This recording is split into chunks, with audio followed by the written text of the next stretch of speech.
जोबोर मोजां मोनदों बेयाव फैनो मोननानै जोंखौबो चान्स होदों गोबाव समनिफ्रायनो नाजागासिनो दंमोन खिन्थु फैनायनि लामायाव जेनेबा जोंबो नागिरै मोनबाय आंनावबो जों लोगोफोर ज' जानानै रायलायबाय जोङो दा टटेल आदिबासि लोगोफोर दङ संगठननि आरो जोंनि बर' दङ आरो बांगाल मुस्लिमफोर माखासे दङ आरो जोङो टटेल आंनि दा आखायाव जों फैनाया जाहैबाय 371 आरो बिनिफ्राय आरो फैबावगोन जोंनाव जों दा सारजों रायलायबावगोन दसे रायलायनानै गाव माला समाय होनो हायो बेयाव जों एकदम 1000+ आसा दं आरो फैबावगोनखौ। नोंथाङा सिगाङाव बबे पार्टियाव दं? आङोथ' बिपि पार्टियावनो दंमोन जों गासिबो बिपि पार्टिनिफ्रायमोन।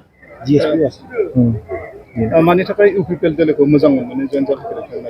निस्सय नोंसोरबो मिथिखासिगौ बे मानि थाखाय फैदों सारा मा मावगासिनो दङ बेफोरखौ नुहुरबाय जोङो इयुननिखौ सानहरबाय मा मावदों मा मादों बेखौ जों नुनानै एसे सिन्था खालामनानै सिङाव जोंल' लोगो नांनानै मिलायनानै बेबायदिनो ओंखारबोनाय जाबाय आरो सारजों लोगो हमनो थाखाय। आंना सालाकाथि समस्ति। औ ओरैनोथ' जेबो बिबान गैथ'आ बिपिएफआव जेबो बिबान गैयामोन थेवब्लाबो जोङो अनेक सिगाङाव प्रग्राम बानायनानै होबोदों आरो सालाकाथि समस्तियावनो गासिबो। आङो मथा मथि गोबावानोसै बिपिएफआव। मा मिजिं खालामगोन जिहेतु दिनै इउपिपिएल दोलोआव जयेन जाबाय मा मिजिं खालामगोन लाइमोनफोरनि थाखाय माबायदि हास्थायगोन? लाइमोनफोरनि थाखायथ' सारानो बिराद सुबिदा होगासिनो दंखायो बेखौ नुबोगासिनो दंखायो जों इयुननि जेनेरेसना माबायदि जालांदों बेखौ सारानो बानायगासिनो दंखायो मोजां खालामनानै आरो दे गोजोनथोंसै। नोंथाङा जिहेतु बिपिएफनिफ्राय फैनाय बिपिएफखौ बे समाव मा होनदों? बिपिएफखौथ' मा बुंबावनो नोंसोरनो मिथिखासिगौ माबायदि परिबेसआव जागासिनो दंखायो गावसोरनो मिथिखागौ सिङाव मा सोलिगासिनो दङ दा बुंनोबो थाङा जेनेबा दुसिनानै लाब गैया मालायखौ जायखिजाया जों सारखौ मोजां मोननानै आखाइ हमफैदों आरो बेनोसै।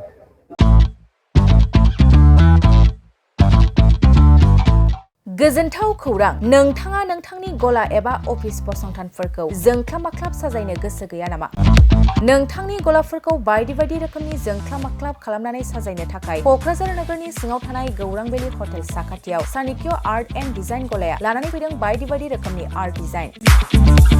क'क्राझार नोगोरनि सिङाव थानाय गौरां भेलि हटेल साखाथियाव चाणक्य आर्ट एन्ड डिजाइन गलाया नोंथांमोननि थाखाय लानानै फैदों नोंथांनि गलाखौ जोंख्लाब माख्लाब खालामनो गोबां रोखोमनि आर्ट डिजाइन।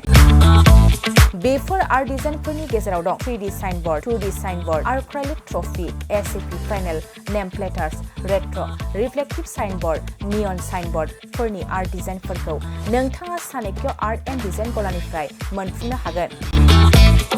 बेनि अनगायैबो इनग्रेभिं सार्भिस, आर्क्राइलिक लेटार काटिं, एमडीएफ जालि काटिं, लग', ग्राफिक्स डिजाइन आरो कास्टमाइज गिफ्ट आइएम्सफोरखौ नोंथांमोननि गलानि थाखाय चाणक्य आर्ट एन्ड डिजाइन गलाया लानानै फैदों आर्ट डिजाइन।